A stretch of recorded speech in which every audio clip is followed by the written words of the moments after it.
କୁତ୍ରା ସରକାରୀ ଉତ୍କୃଷ୍ଟ ଉଚ୍ଚ ବିଦ୍ୟାଳୟରେ ରକ୍ତଦାନ ଶିବିର ଅନୁଷ୍ଠିତ। କୁତ୍ରା ଉତ୍କୃଷ୍ଟ ଉଚ୍ଚ ବିଦ୍ୟାଳୟର ଭାରତ ସ୍କାଉଟ୍ ଗାଇଡ୍ ଓ ଜୁନିୟର ରେଡ୍କ୍ରସ୍ ଶାଖା ଏବଂ ସମ୍ବାଦ ଆମ ଓଡ଼ିଶା ମିଳିତ ଆନୁକୂଲ୍ୟରେ କୁତ୍ରା ସରକାରୀ ଉତ୍କୃଷ୍ଟ ଉଚ୍ଚ ବିଦ୍ୟାଳୟରେ ଏକ ସ୍ୱେଚ୍ଛାକୃତ ରକ୍ତଦାନ ଶିବିର ଅନୁଷ୍ଠିତ ହୋଇଯାଇଛି।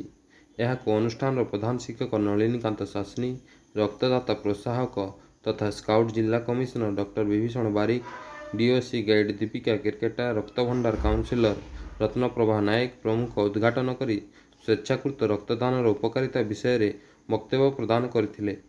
ପରେ scout master Dhruti Sundar Sahu, junior Red Cross counsellor Rohit Jaipuria, cub master Sudam ମହାନନ୍ଦଙ୍କ ସମେତ କୁତ୍ରା ବ୍ଲକ ଡ୍ରାଇଭର ସଂଘ ସଭାପତି ମନୋଜ ଏକ୍କା ରକ୍ତଦାନ ସହ ଏହାର ଶୁଭାରମ୍ଭ କରିଥିଲେ।